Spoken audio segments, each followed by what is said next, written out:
The morning Daniel left for his business trip to Phoenix, I made him scrambled eggs. That's the detail I keep coming back to.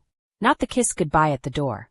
Not the way he squeezed my hand before wheeling his suitcase into the elevator. The eggs. I stood at that stove and I scrambled those eggs with so much care. Low heat, slow stir, a pinch of chives from the little pot on our windowsill, because I wanted him to leave with something warm in his stomach. Because that's what a good wife does. That's what I believed I was. My name is Lydia. Lydia Callahan, née Artuel. 34 years old. Marketing director at a mid-sized tech firm in downtown Chicago. Wife of 6 years to Daniel Callahan, architect, weekend cyclist, the man who still made me laugh at dinner. We lived on the 14th floor of the Meridian, one of those sleek glass buildings on the north side where the doorman knew your coffee order and the hallways smelled faintly of cedar. It was the kind of life that looked perfect from the outside. And for a long time I believed it was. That Tuesday started as ordinary as any other. Daniel kissed me at the door at 7:15 a.m., told me he'd call when he landed, and left for 4 days. I had a full plate at work. A product launch campaign due Friday, 3 back-to-back client calls, and a presentation that had been rewritten 4 times already. My mind was already at the office before my body got there. Which is why when the property management office called at 8:30 a.m. to say a technician would be coming by to service the building's smart home security system, I didn't think twice. Of course, I said, balancing my phone against my shoulder while lacing up my heels. I'll leave a key with the front desk. I almost didn't even write it down. Almost. Something made me pause at the kitchen counter before I left. A small, instinctive voice, the kind women are taught to ignore, told me to check the building's app. I'd set up our apartment's cameras through the Meridian's Smart Shield portal 6 months ago after a neighbor's unit was broken into. 2 cameras. One in the living room facing the front door, one in the home office where Daniel kept his design files and expensive equipment. Just a precaution. Just peace of mind. I opened the app. Both cameras showed the familiar still frames of our empty apartment. Living room. The gray sectional, the coffee table with last Sunday's magazine still fanned across it. Office. Daniel's drafting desk, his monitor, the bookshelf I'd helped him arrange 3 weekends ago. Everything normal. Everything still. I locked the door and left. I did not check the app again until 11:47 a.m. What I saw when I did would unravel the next 4 years of my life in a single afternoon. But before I tell you what was on that screen, I need to tell you what the repairman looked like when I passed him in the lobby. He was younger than I expected. Late 20s, maybe 30. Dark hair pushed back under a gray cap that read Build Right Tech Solutions. Not the name I'd been given by the property manager. I remember thinking that was odd for half a second. He had a duffel bag over one shoulder, a tablet in his hand, and he was signing out at the front desk when I walked past. He glanced up. Our eyes met for exactly 1 second. He smiled. It was the kind of smile that wasn't meant to charm you. It was meant to tell you that everything was fine, that there was nothing to look at here, that you could keep walking. I kept walking. I got into a cab. I pulled out my laptop. I thought about the product launch. I did not think about the repairman again until my phone buzzed at 11:47 a.m. with an automatic notification from the Smart Shield app. Motion detected. Home office camera. Duration, 47 minutes. 47 minutes. In the office. Not the living room where you'd expect a technician to set up a ladder, swap a router, check a panel. The office. For 47 minutes. My thumb hovered over the notification. Around me, my colleagues were laughing about something at the coffee station. My assistant knocked on my glass door and held up a folder. The world was utterly, maddeningly normal. I pressed play, and my entire marriage walked into frame. The footage was 37 seconds long before I had to stop it. Not because of what the repairman was doing. Not yet. But because of what he was looking at, or rather, what he had opened, on Daniel's computer. The screen was clearly visible in the camera's wide-angle frame, and even at the thumbnail resolution on my phone, I could see the unmistakable layout of a messaging application. And I could see in large text the name at the top of the conversation thread. A woman's name. Not mine. I sat in my office with the door closed and the blinds tilted shut, and I watched 37 more seconds of a stranger scrolling through my husband's private messages. I watched him tilt his head, read something that made him pause, and then, this is the part that stopped my breath, take out his own phone and photograph the screen. He photographed my husband's messages. Then he closed the application, positioned Daniel's monitor back to its original angle with the careful precision of someone who had done this before, picked up his duffel bag, and walked out of the office and out of frame. I sat very still for 63 seconds. I counted. Here is what I knew. A man had come into my home under the guise of a repair service. He had spent 47 minutes in my husband's office. He had accessed Daniel's computer. He had photographed something on that computer. And he had left without disturbing a single visible thing, so that if I had never checked the app, I would never have known he was there.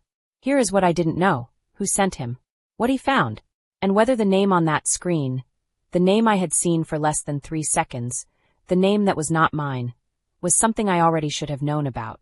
The name was Renata. I didn't know anyone named Renata. Daniel had never mentioned anyone named Renata. In 6 years of marriage, through every dinner party, every work event, every casual mention of colleagues and clients and old friends, not once had that name crossed his lips. Which meant one of two things. Either Renata was completely innocent, a client, a colleague, someone mundane, and the messages themselves would prove it.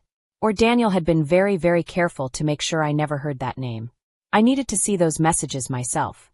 And to do that, I needed to get back into our apartment before Daniel returned from Phoenix on Friday. But there was a problem. I had let a stranger into my home, and that stranger had photographed private information, which meant someone else already knew what was on that screen.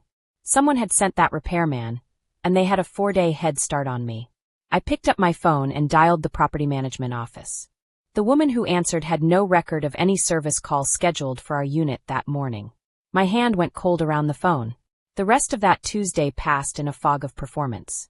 I sat through my 1 p.m. client call and said the right words in the right order. I reviewed copy edits.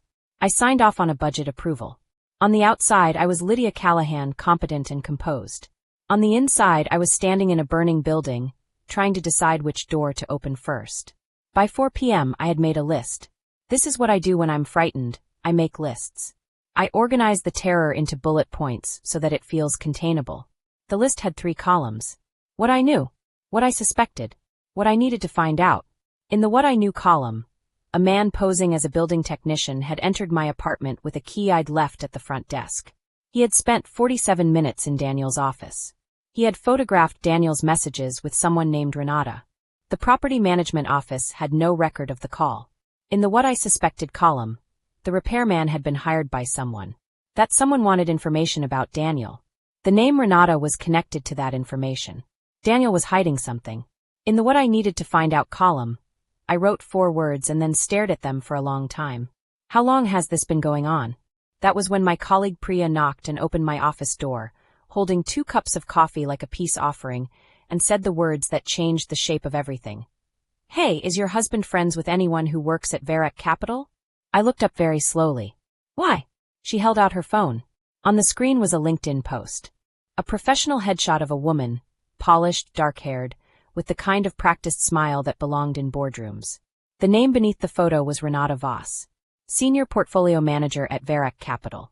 And in the caption of the post, she had tagged my husband. "Congratulations to @Daniel Callahan on the Lake Shore project approval. Couldn't have done it without you." Posted 6 weeks ago. 6 weeks ago, and Daniel had never mentioned her name once. I took the coffee from Priya's hand. I said, "I don't think so." And I waited until she left before I let myself feel the thing I'd been holding back all afternoon. Not anger. Not yet. Something older and more quiet. The specific grief of realizing that the person you trusted most in the world may have built an entire room in their life and never given you a key. But grief would have to wait. Because when I opened LinkedIn and clicked on Renata Voss's profile, I saw something in her list of connections that had nothing to do with my husband. A name I recognized. A name that made no sense to be there. My own sister. Margot. 4 years older than me, fierce and sharp, and the person I called first after every good thing and every bad thing in my adult life. Margot, who had stood beside me at my wedding and cried during the vows. Margot, who drove 3 hours last February when I had the flu and Daniel was traveling, just to bring me soup and watch bad television. Margot, who had, without question, been one of the most constant presences in my marriage. Margot was connected to Renata Voss on LinkedIn. I told myself it meant nothing. LinkedIn connections were meaningless. People clicked accept on strangers daily. It was a professional networking platform. There were 100 innocent explanations. I told myself that for approximately 4 minutes before I picked up my phone and called her. She answered on the second ring, the way she always did. Hey you. How's the launch prep? Good, I said. Margot, do you know someone named Renata Voss? The pause was less than a second. Most people wouldn't have caught it. I caught it. The name sounds vaguely familiar, she said, and her voice was perfectly even. Why? She's connected to you on LinkedIn. She works at Verac Capital. She apparently knows Daniel. Another pause, slightly longer. I might have met her at that charity gala last spring, the one for the Architecture Foundation. You know how those things go. You hand out cards, you connect online, you never speak again. Why, what's going on? She was answering questions I hadn't finished asking. That's what Margot did when she was deflecting. She got ahead of the conversation. She filled in the blanks with plausible details before you had a chance to shape the question differently. I had grown up watching her do this with our mother. I had never once been on the receiving end of it. Nothing's going on, I said. I just saw her name and got curious. She tagged Daniel in a post. People tag people all the time, Margot said. You're not spiraling about something, are you? You get weird when Daniel travels. She laughed. Familiar, warm, perfectly sisterly. And I laughed back because that's what I did. I performed normalcy so well that sometimes I fooled myself. We talked for 11 more minutes about nothing. Her renovation. A book she was reading. Whether Mom was doing okay. 11 minutes of warm, ordinary sister talk. After I hung up, I sat in my office until everyone else had gone home. Then I opened the SmartShield app, went to the camera settings, and discovered something that the repairman had left behind. Not a physical object. Not a note. A new user account. Added to my SmartShield system at 10:14 a.m. that morning. An account I had not created. An account that, if I hadn't been looking for it, I never would have found. Someone had added themselves to my home camera system. Someone was watching my apartment in real time. And they had access to every recording it had ever stored. I drove home in a state of terrifying calm. This is a thing I've learned about myself in crisis. I don't fall apart at the moment of impact. I fall apart later, quietly, usually in the shower. In the immediate window of shock, I become very deliberate, very precise.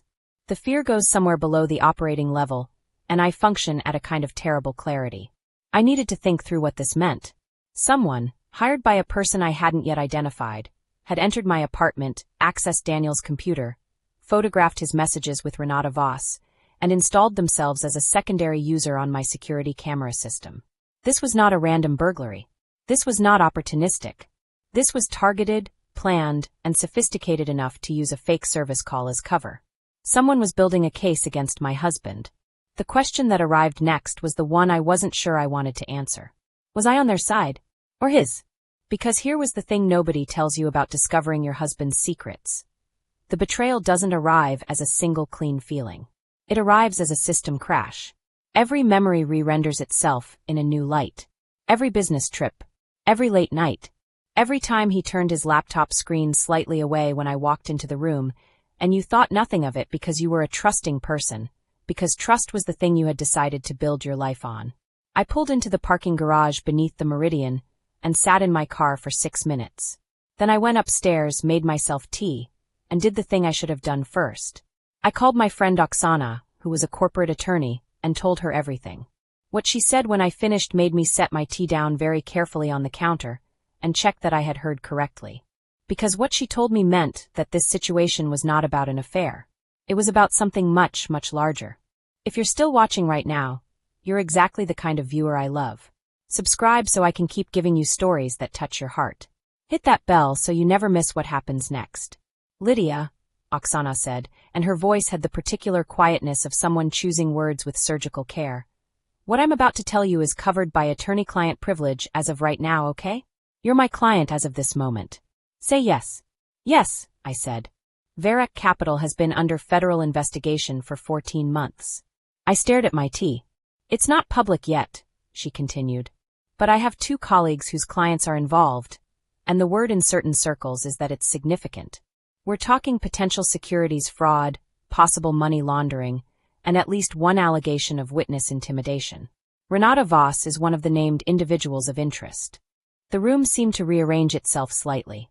And if your husband has been working closely with her on a real estate project, Oksana said, then whoever sent that repairman into your apartment was either building a case against Daniel or building a case using Daniel against someone else. Which means the repairman could have been sent by, I started, federal investigators. Private investigators hired by Varek, Renata Voss's own legal team. A competing party to the Lakeshore project. Or, she paused, someone who's been watching your husband independently and saw an opportunity. My sister, I said quietly. Silence. That's a serious accusation, Lydia. I know. And I did know. I knew how serious it was. I also knew what a practiced deflection sounded like in my sister's voice. And I knew that she had never once mentioned a charity gala for the Architecture Foundation last spring, even though she knew Daniel, and I had also attended one that same month. We would have been there together. I need you to not confront anyone yet, Oksana said firmly. Not Daniel. Not your sister. Not Renata Voss. Do you understand? If this is what I think it might be, you interfering could create serious legal exposure for you. What do I do instead? You document everything. The fake service call, the timestamp, the secondary account on your camera system. Screenshot all of it before you do anything else. And then you wait. Wait for what? Wait for Daniel to come home, she said.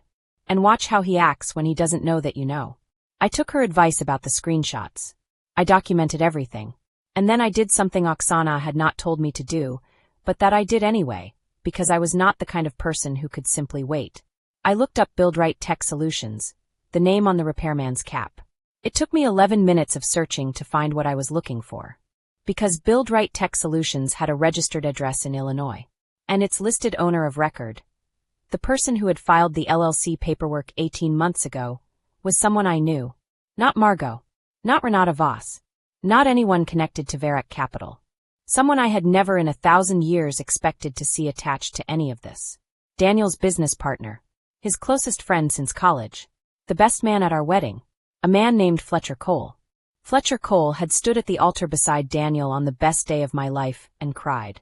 Real tears, no performance, the kind that come from genuinely loving the person you're standing next to. I had always loved Fletcher for that. He was the kind of man who didn't hide his feelings, who hugged too long and remembered your birthday and showed up to help you move without being asked. He had also been Daniel's business partner for 8 years. Cole and Callahan Design had offices on Wacker Drive and a client list that included 2 of the biggest real estate development firms in the city. Whatever the Lakeshore project was, whatever connection it had to Renata Voss and Varek Capital, Fletcher was at the center of it too.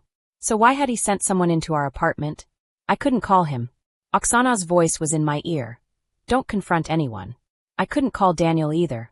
What would I even say? I needed to understand the shape of this before I moved a single piece.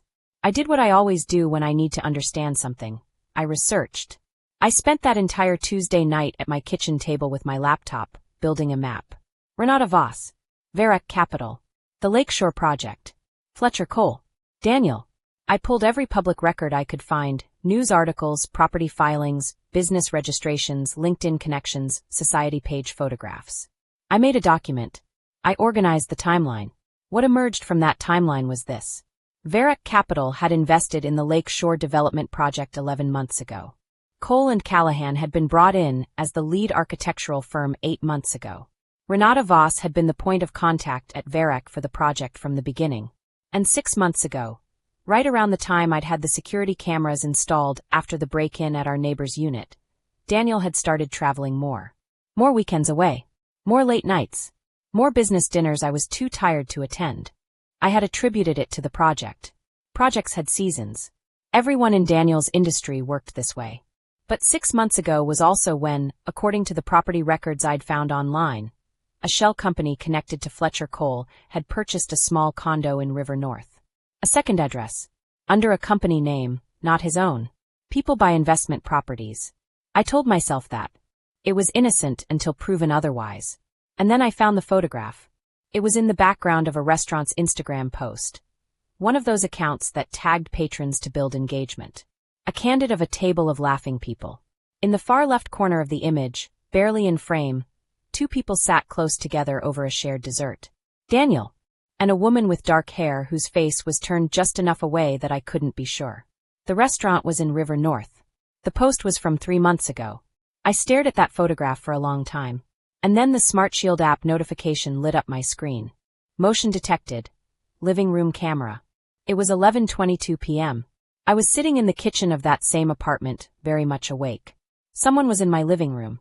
My heart performed something violent against my ribs. I grabbed my phone and opened the live feed, and the relief that hit me was immediate and confusing. It was our neighbor, Greta, 61 years old, who had a spare key for emergencies and used it with exactly zero self-consciousness. She was setting something on my kitchen counter. I could see the edge of her, and leaving. Returning a dish she'd borrowed. This was exactly the kind of thing Greta did. But the relief lasted approximately 4 seconds. Because when I looked at the live feed, I noticed something that had not been there this morning. The camera in the living room, the one mounted above the doorframe, was pointed at a slightly different angle. Not dramatically. Not enough that you'd notice if you weren't looking carefully. Maybe 5 degrees to the left. Enough to include more of the hallway. Enough to capture the front door more completely. The repairman had adjusted my cameras. Not just added himself as a user. He had physically repositioned at least one of the lenses to capture something specific. The front door. Anyone who came in or out. Whoever had sent him wasn't just watching Daniel's messages. They were watching our front door. I called Oksana at 11:31 p.m., and she answered because she is that kind of friend. Someone's watching who comes and goes from our apartment, I said without preamble. She was quiet for 3 seconds. Lydia, I'm moving this from civil to potentially criminal. Can you log out the secondary account from the camera system? Yes. Do it.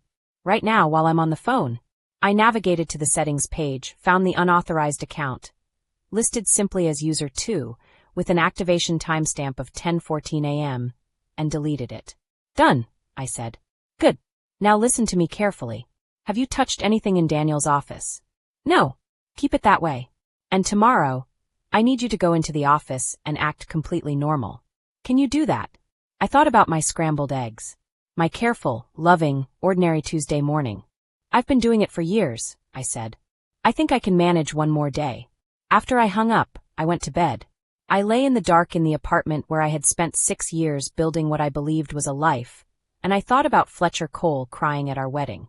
I thought about the photograph in River North. I thought about Margot's too smooth deflection on the phone. I thought about the name Renata and what the repairman had been photographing, and who needed that information badly enough to send someone into my home. And somewhere in the space between midnight and sleep, a different question surfaced, the one I had been carefully stepping around all day. If Daniel was involved with Renata Voss romantically, and Varec Capital was under federal investigation, and Fletcher had built a company to conduct surveillance, who was protecting whom? Was Daniel a victim in this or a participant? And which answer would be worse? I fell asleep with that question unanswered. My phone buzzed at 4:17 a.m. A text from a number I didn't recognize. 7 words, no punctuation, no context. Ask your husband about the lake house. I did not sleep again after that text. I lay in bed with my phone on my chest and watched the ceiling get lighter, and I made a decision that Oksana would have strongly advised against. I was going to Phoenix. Not to confront Daniel. Not to catch him at anything. I was going because I had 7 words and no context, and because I knew my husband well enough to know that I could read him in person in ways I couldn't over the phone. I had always been able to see through Daniel when something was wrong. A particular stillness around his eyes, a way he smiled slightly too quickly. 6 years of loving someone teaches you a language that has no words. I called in sick. I booked the 7 a.m. flight. I texted Daniel that I missed him and asked what hotel he was in and whether he had dinner plans, casual, wifely, ordinary. He responded within minutes. The saguaro on Camelback, dinner with clients tonight, miss you too. For more days. For more days. He thought he had 4 more days of whatever this was. I landed in Phoenix at 9:43 a.m. I want to be clear about what I was and was not prepared for. I was prepared to find evidence of an affair. I had steeled myself against it on the flight. The photographs, the receipts, the particular devastation of having your marriage confirmed broken. I had made a kind of peace with that possibility at 30,000 feet over the Illinois border. What I was not prepared for was what I actually found. The Saguaro Hotel was small and expensive, the kind of place that had a courtyard with a fountain and staff who greeted you by name on your second visit. I checked in under my own name at the front desk. I was a guest, technically. I had a reservation I'd booked from the airport. This was not dramatic or deceptive. I simply went where my husband was and paid for a room.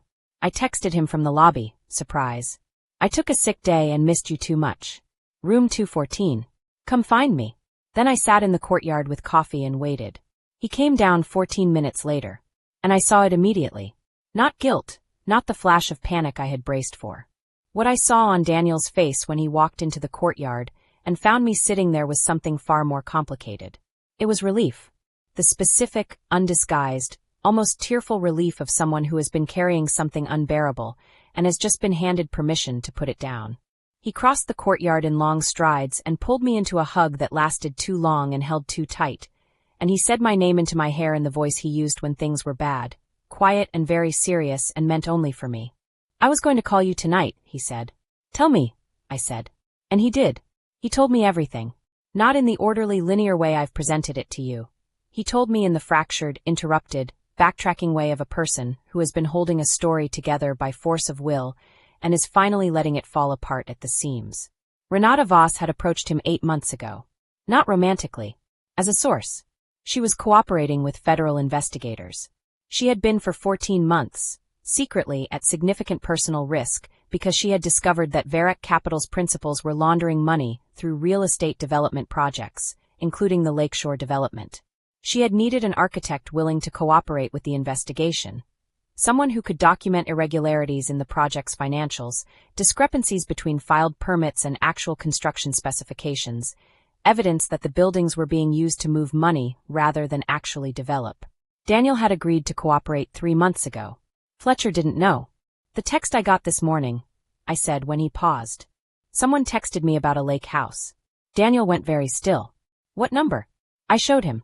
He stared at it for a long time, and what I saw move across his face was not recognition.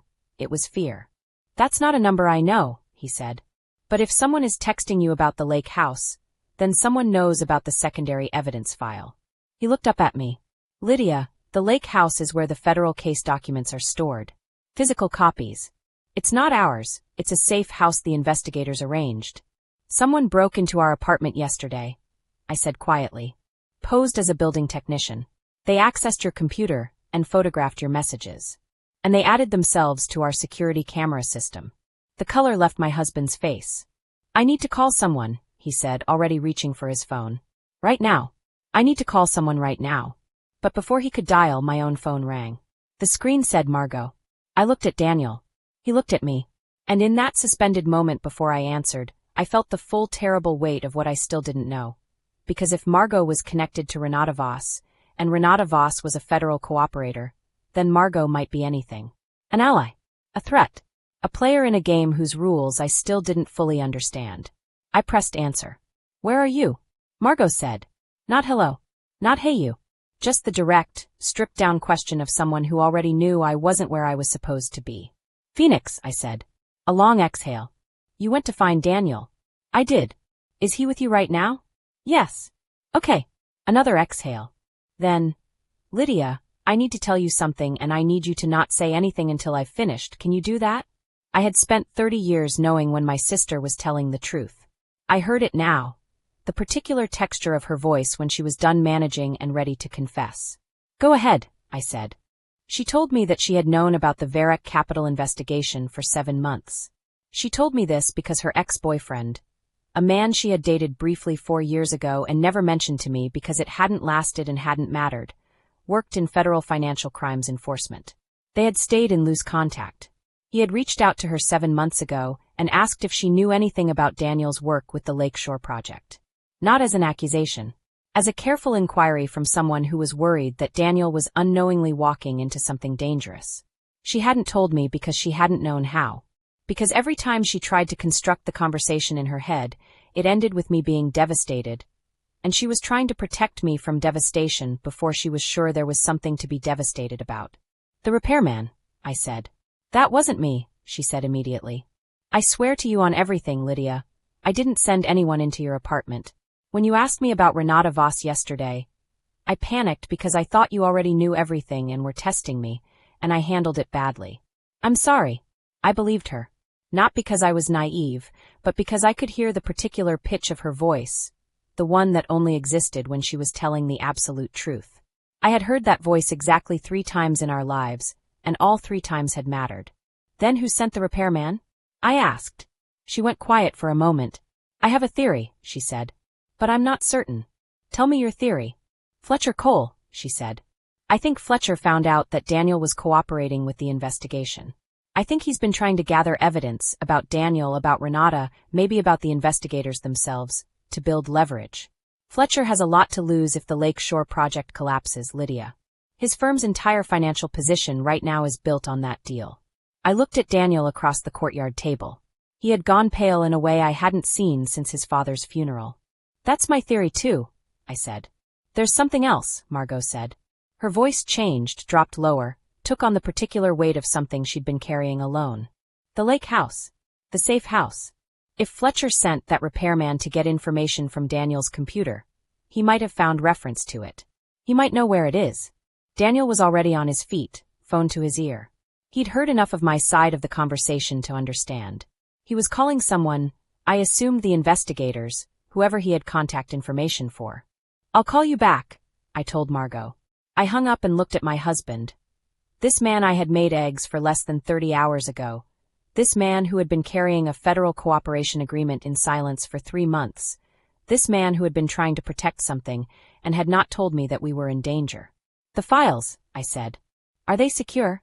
I don't know, he said, phone still to his ear, waiting for someone to pick up. I don't know yet. The courtyard fountain ran. Somewhere by the pool, someone laughed. The world maintained its extraordinary indifference to the specific crisis of 2 people at a small table. Daniel's call connected. His face, as he listened to whoever answered, told me everything before he said a single word. The lake house had been accessed. 3 hours later, we were on a flight back to Chicago. Not commercial, the federal investigators had arranged it, which was the first moment the full reality of what Daniel had been involved in became viscerally concrete to me. This was not a corporate dispute. This was not a civil complaint. This was federal criminal proceedings, and my husband was a cooperating witness, and the evidence that could protect him and potentially bring down an entire fraudulent enterprise had been compromised. The investigator who met us at the airport introduced herself as Agent Maureen Hart. Mid-40s, short hair, the quietly efficient manner of someone who had been managing crises long enough that they no longer surprised her.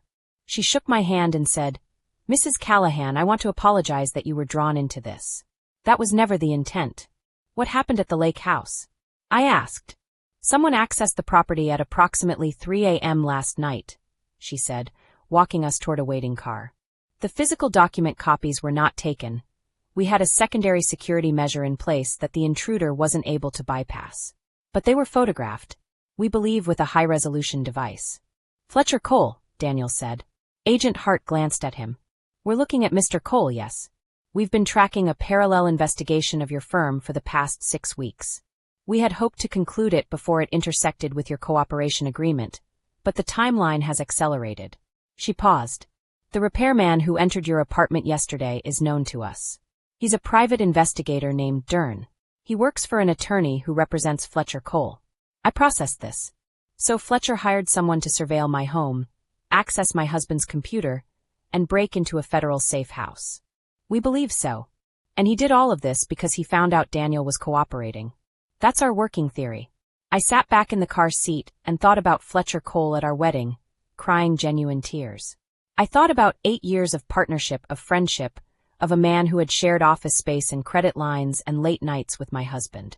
And I thought about how a person decides that self-preservation matters more than any of it. What happens now? Daniel asked. Mr. Cole will be brought in for questioning today, Agent Hart said.